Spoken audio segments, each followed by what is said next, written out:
श्रीमंत घरची सून भाग 8 मागच्या भागात जुन्या हॉस्पिटलमध्ये सईच्या जन्माची डायरी सापडली. त्या डायरीतील नोंदीखाली वैदेही देशमुखांची सही होती.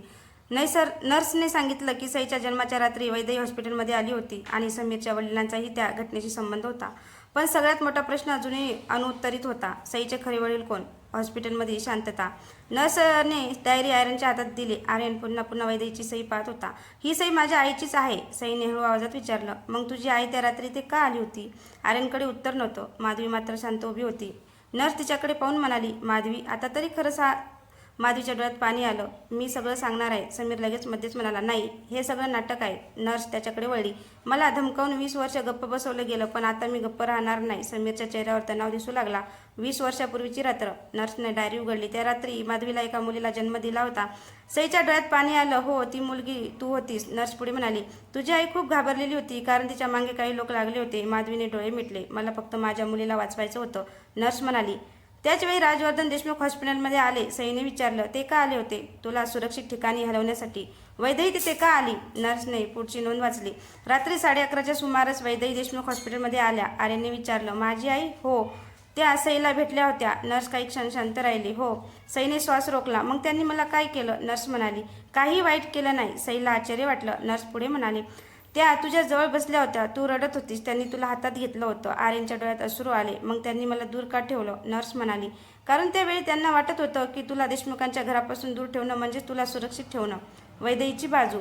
आर्यनने लगेच आईला फोन केला. आई, तू हॉस्पिटलमध्ये आहेस का? फोनच्या दुसऱ्या बाजूला शांतता होती. आर्यन, आई, मला सगळं माहिती झालं. वैदेहीचा आवाज थरथरला. काय माहिती झालं? तुझी सई त्या डायरीत आहे. वैदेही काही क्षण काहीच बोलली नाही. मग ती म्हणाली, मला सईला भेटायचं आहे. आर्यन म्हणाला, तू इथे ये. वैदेहीने फोन ठेवला. सई आणि आर्यन. सई एका बाकावर बसली होती. आर्यन तिच्या जवळ आला. सई, ती म्हणाली. आर्यन, मला भीती वाटते. कशाची? माझ्या भूतकाळाची. आर्यन शांतपणे म्हणाला, भूतकाळ तुझी चूक नाही, पण त्याचा परिणाम आपल्या आयुष्यावर होतोय. आर्यन म्हणाला, आपण दोघं मिळून त्याचा सामना करू. सईने त्याच्याकडे पाहिलं. काही झालं तरी. समीरचा संताप. समीर हॉस्पिटलच्या बाहेर आला. त्याने फोन काढला. सगळं बिघडलं. समोरून आवाज आला, काय झालं? नर्स बोलायला तयार झाली. मग तिला थांबव. समीर काही क्षण शांत राहिला. आता उशीर झाला आहे. समोरचा आवाज म्हणाला, मग दुसरा मार्ग वापर. समीरने फोन ठेवला. त्याच्या चेहऱ्यावर पुन्हा तेच धूर्त हसू आलं. आर्यनला सईपासून दूर करण्यासाठी मला आता सत्याची गरज नाही. मला फक्त गैरसमज हवा. देशमुखांच्या घरात. वैदेही हॉस्पिटलला जाण्याआधी आपल्या खोलीत गेली. तिने जुनं कपाट उघडलं. आत एक छोटा लाकडी डब्बा होता. तिने तो बाहेर काढला. डब्यात एक जुना फोटो आणि एक चिठ्ठी होती. फोटोमध्ये वैदेही सईला हातात घेऊन उभी होती. वैदेहीच्या डोळ्यात अश्रू आले. सई, मी तुझ्यावर अन्याय केला नाही, पण तुला माझ्यापासून दूर ठेवण्याचा निर्णय घेतला. तेवढ्यात दरवाजावर आवाज आला. मॅडम. वैदेहीने डब्बा लपवला. कोण? मी. दार उघडलं. समीर उभा होता. वैदेही दचकली. तू इथे? समीर म्हणाला, तुम्ही हॉस्पिटलला जाणार आहात ना? हो. मग जाण्याआधी मला एक उत्तर द्या. कशाचं? सईच्या वडिलाचं नाव तुम्हाला माहीत आहे का? वैदेही शांत झाली. समीर म्हणाला, मला माहिती आहे की तुम्ही काहीतरी लपवत आहात. वैदेही कठोर आवाजात म्हणाली, तुला जे माहिती नाही ते जाणून घेण्याचा प्रयत्न करू नको. समीर हसला. मी थांबणार नाही. हॉस्पिटलमध्ये वैदेहीची एंट्री. काही वेळाने वैदेही हॉस्पिटलमध्ये पोहोचली. सईने तिला पाहिलं. दोघे काही क्षण एकमेकींकडे पाहत राहिल्या. सई पुढे आली. काकू. वैदेहीच्या डोळ्यात अश्रू आले. मला काकू म्हणू नको. सई थांबली. वैदेही म्हणाली, आज मी तुला सगळं सांगणार आहे. आर्यनही त्याच्याजवळ उभा राहिला. माधवी मागे होती. वैदेहीने सईचा हात धरला. तुझ्या जन्माच्या रात्री मी हॉस्पिटलमध्ये आले होते. का? कारण तुझ्या आईला धोका होता. सईने विचारलं, कोणापासून? वैदेहीने समीरकडे पाहिलं. त्यांच्या कुटुंबापासून. समीरचा चेहरा बदलला.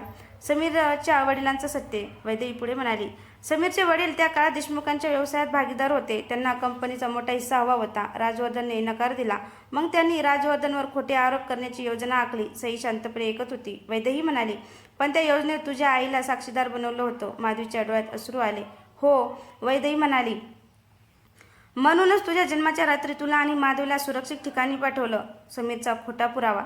समीर अचानक ओरडला, हे सगळं खोटं आहे. वैदेही म्हणाली, मग तुझ्या वडिलांची सही असलेली कागदपत्र मी दाखवू का? समीर शांत झाला. आर्यनने विचारलं, आई, तुझ्याकडे पुरावा आहे? वैदेहीने होकार दिला. हो. मी आपल्या बँकेतून एक फाईल काढले. या फाईलमध्ये 20 वर्षापूर्वीच्या व्यवहाराची सगळी माहिती आहे. समीर फाईलकडे पाहत राहिला.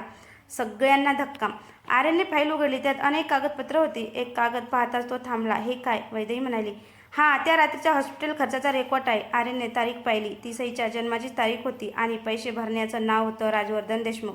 सईच्या डोळ्यात अश्रू आले. म्हणजे त्यांनी माझ्यासाठी पैसे भरले होते? वैदेही म्हणाली, हो.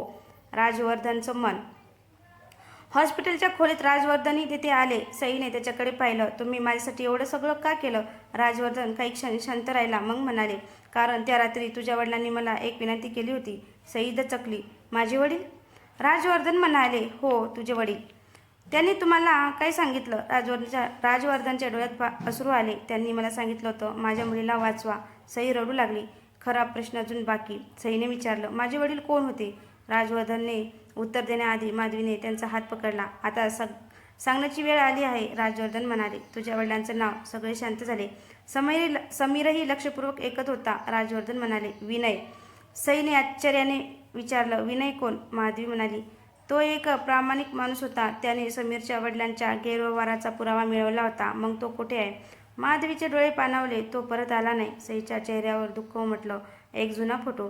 राजवर्धनने खिशातून एक फोटो काढला. फोटोमध्ये एक तरुण पुरुष होता. सईने फोटो हातात घेतला. तिच्या डोळ्यातून अश्रू आले. हा माझे बाबा? माधवीने मान हलवली. हो. सई त्या फोटोला छातीशी धरून रडू लागली. आर्यन तिच्याजवळ उभा राहिला. पण समीर अजून हरला नव्हता. समीर हळूहळू मागे सरकला. त्याने फोनवर एक मेसेज केला.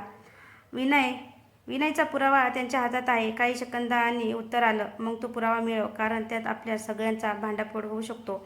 समीरच्या चेहऱ्यावर चिंता आली. त्याला पहिल्यांदाच जाणवलं, खेळ आता त्यांच्या हातातून निसटत होता. सईचा निर्णय. सईने आईकडे पाहिलं. आई, मला आता माझ्या बाबांचं पूर्ण सत्य शोधायचं आहे. माधवी म्हणाली, तू तयार आहेस? हो. आर्यन म्हणाला, मी तुझ्यासोबत आहे. सईने त्याच्याकडे पाहिलं. पण हे सगळं धोकादायक असू शकतं. आर्यन म्हणाला, तुझा सत्य शोधणं म्हणजे तुझ्या आयुष्याचा भाग आहे. मी तुला एकटी सोडणार नाही. सईच्या चेहऱ्यावर हलकंसं हसू आलं. शेवटचा मोठा ट्विस्ट. रात्री सगळे हॉस्पिटलमधून बाहेर पडत असताना नर्सने सईला थांबवलं. सई मागे वळली. नर्सने तिच्या हातात एक छोटी चावी ठेवली. ही तुझ्या वडिलांनी मला दिली होती. सईने विचारलं, कशाची चावी? नर्स म्हणाली, ज्या दिवशी तुझ्या वडिलांना धोका जाणवला त्या दिवशी त्यांनी एका लॉकर उघडलं होतं. कुठे? नर्स एक पत्ता लिहून दिला. सईने तो वाचला. देशमुख इंडस्ट्रीज, जुना गोदाम क्रमांक 7. आर्यनने पत्ता पाहिला. हा तर आपल्या कंपनीचा बंद पडलेला गोदाम आहे. नर्स म्हणाली, त्या लॉकरमध्ये तुझ्या वडिलांनी सगळ्यात मोठा पुरावा ठेवला होता. समीर काही अंतरावरून हे ऐकत होता. त्याने लगेच फोन काढला. मला गोदाम क्रमांक 7चा पत्ता मिळाला. समोरून आवाज आला, मग सईच्या आधी तिथे पोहोच. समीर गाडीत बसला. त्याचवेळी आर्यन आणि सई त्या दिशेने निघाले. दोन्ही गाड्या वेगाने एकाच ठिकाणी जात होत्या. जुना गोदाम क्रमांक 7. आणि त्या गोदामात विनयने 20 वर्षापूर्वी लपवलेलं असं एक रहस्य होतं, ज्यामुळे देशमुखाचं संपूर्ण साम्राज्य हादरणार होतं. तर मित्रांनो, भाग 9 मध्ये आपण पाहणार आहोत गोदाम क्रमांक 7 मध्ये काय सापडणार, विनयने नेमका कोणता पुरावा लपवला होता, समीर आधी पोहोचणार की सई, आर्यन, आणि त्या पुराव्यामुळे देशमुख कुटुंबातील कोणाचा